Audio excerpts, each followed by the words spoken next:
Hi guys, and welcome to The Batch Lady, where I show you how to make fast, simple homemade food that you can make in advance, get in your freezer and use for whenever you want it, and this meal is no exception.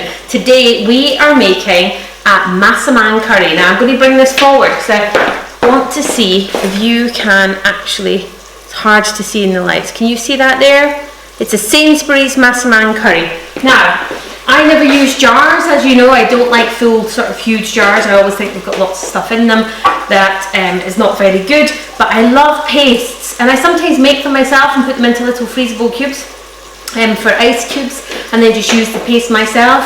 But I never make a sort of curry completely from scratch. I don't make the paste and then go and make the whole curry. So I quite often use these, and they're really good at trying new things to see if you like. So I had Massaman Curry at a friend's house, and I thought I'm going to try this paste. So this is by Sainsbury's, and it says it serves 4 people, and it's got a 2-star for its chilli. So it's in my little what's in the shops baskets, because I love to find stuff that's in the shop, and if there's an expert that's managed to make it better than I can, then I'm going to try to make a simple curry out of that. So it tells you on these things, if you've ever used them before, these little jars of paste, if you peel the back open, it gives you some serving suggestions, and it gives you a recipe of just generally how to do it. So I am following the back of this recipe, sort of, and making some of it myself. So it tells me that I need a tin of coconut oil, I need some lamb stock, and what I've done is I've used a Knorr lamb stock cube, and you want the purple one if you're using Knorr,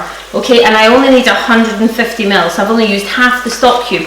So never make up the full stock cube and then pour it away. Instead, just make up half, seal it up and put it back in your little box, and it'll do for your next time you need a half. Or if you were doubling the recipe, then you would use the full one. So I usually always say, why make one if you can make 2?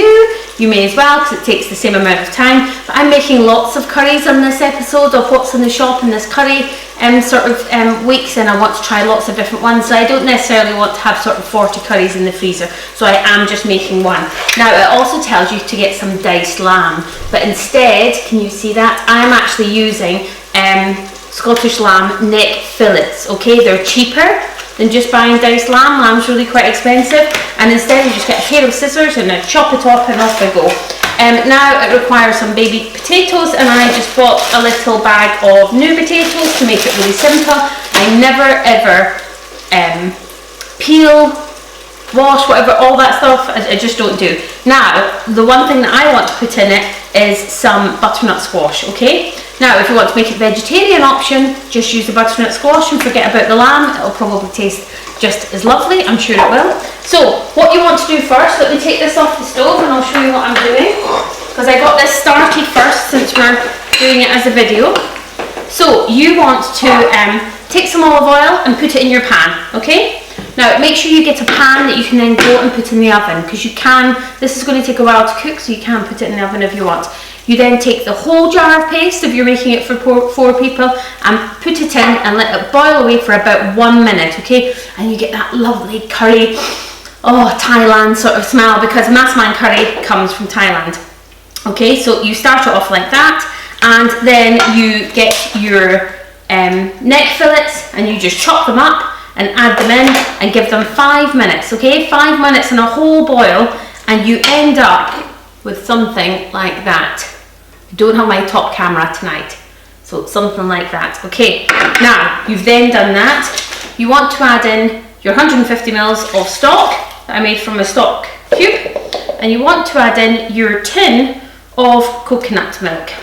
Now, some people, if you look on the internet, some people say that they don't like if you freeze a curry and it's had coconut milk in it, because it can sometimes separate, in which it can. I usually don't mind, because I find that if it comes out and it's slightly separated, when you actually reheat it and give it a stir, it all goes back together again. So I'm quite happy to cook it with. If you're not, you can always leave the coconut milk out, do the whole recipe, and then freeze it, and then when you defrost your recipe, you put it in your pot, add your coconut milk in.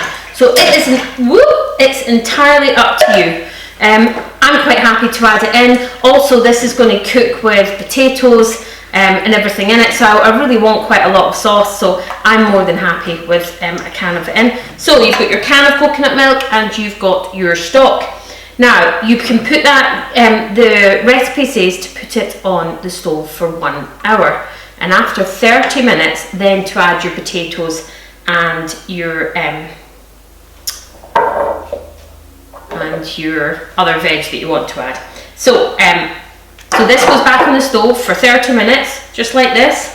Okay, and you're going to put it on the top. Now, it makes it seem like a long recipe, but do this recipe when you're doing something else, okay? So this is a Sunday morning prep, so I've got that done and I can go away and do something else now. That can sit like that.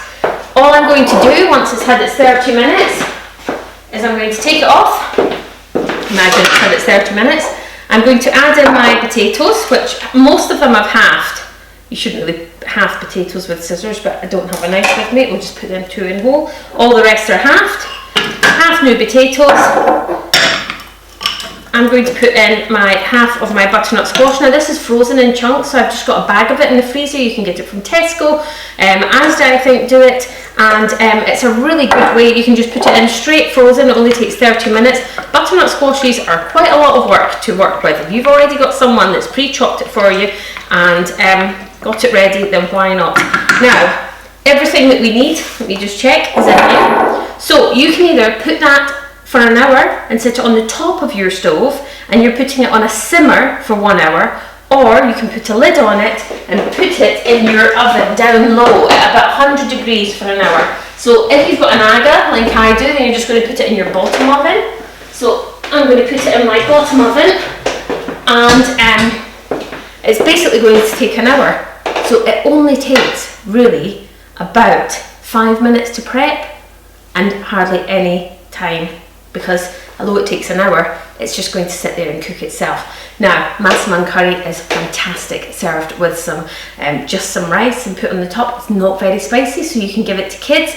If you've got young kids, when your curry comes out, or when you've frozen it, so you're going to freeze it in your sealable bag when it's come out and it's cooled down. Take half of it out, heat it up, and add some creme fraiche to it. Give it a good mix around, and it's a lot milder, and it's a creamy curry for your kids. And I would just have this as a midweek meal, or better still, Saturday night with a naan bread and a beer. Oh my God, that would be a perfect Saturday night. So this is my What's in the Shop section, and it is my Sainsbury's Massaman Curry paste. Well worth the go, no effort at all, and a beautiful curry at the end of it. If I like this, I will be timesing it by 3 for the freezer. Thanks for watching. Please give me a thumbs up. Please subscribe below to my YouTube channel. Find me on Facebook, where I have lots of other top tips, and you will get all my recipes and all my videos at www.thebatchlady.com. Thanks for watching. Bye.